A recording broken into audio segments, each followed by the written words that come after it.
උදේම බෙල්ලුට් යන ගමන් බෙල්ලුට් wave point එකට අපිට නුවර ඉඳලා යන්න පුළුවන් කෙටි මාර්ගය තමයි නුවර ඉඳලා අපි අම්පිටිය හරහා තලාතුවට යන්න ඕනේ. තලාතුවේ නගරයෙන් අපිට පුළුවන් ඒ බෙල්ලුට් වේව් පොයින්ට් එකට ඒ යන පාර හොයා ගන්න.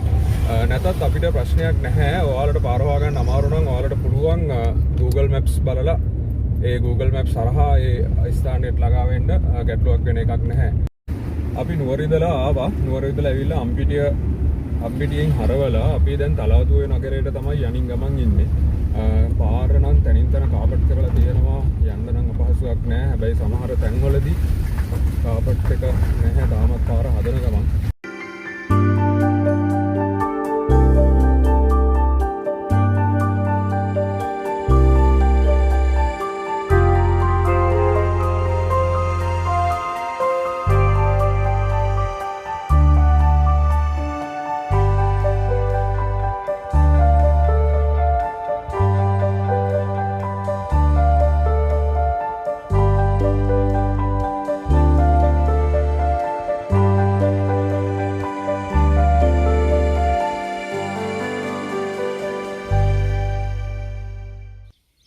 ඔන්න අපි බෙල්ලුට්ස් වලට ආවා. මේ ස්ථානයට එනකොට ඔයාලට ඇත්තටම මේ බැවෙන් හොයාගන්න පුළුවන් හරියටම මේ අපි ස්ථානයට ආවද කියන එක. මොකද පල්ලෙහා ඉඳලා එනකොට කාපට් පාර දිගටම උඩට යනවා. නමුත් මේ කන්දයි මේ වැවයි එක්ක ඔයාලට හොයාගන්න පුළුවන් මේ ස්ථානයට හරියටම එන තැන.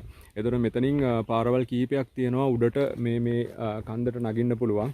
මෙතන කන්දෙන් එහා පැත්තේ තියෙනවා view point එකක්. ඒකෙන් ඒ පල්ලෙහා ඒ නුවර ඒ තියෙන ගොඩාක් තැන් බලා ගන්න පුළුවන්.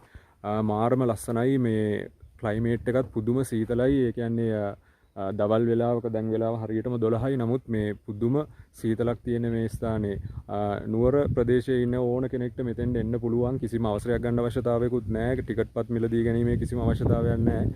ලස්සන ස්ථානයක්. මේ ස්ථානයට ඇවිල්ලා තමන්ගේ ෆැමිලි එකත් එක්ක විනෝද වෙන්න පුළුවන්. මම ඩ්‍රෝන් එක ටේක් ඕෆ් කරනවා තැන් කීපයක ඉඳලා. ඒ කියන්නේ මේ වැව ආශ්‍රිත ප්‍රදේශයත් මම ඩ්‍රෝන් view එකට අහු කරගන්න ඕනේ. ඒ අතරවාරයේදීම මම එනකොට මේ මාරම ලස්සන තැන් කීපයක් දැක්කා. ඒ ෂූට්ස් ටිකත් මම වෙනම දාලා තියෙනවා, ක්ලිප් කරලා තියෙනවා. බලන්න ඩ්‍රෝන් views ටික.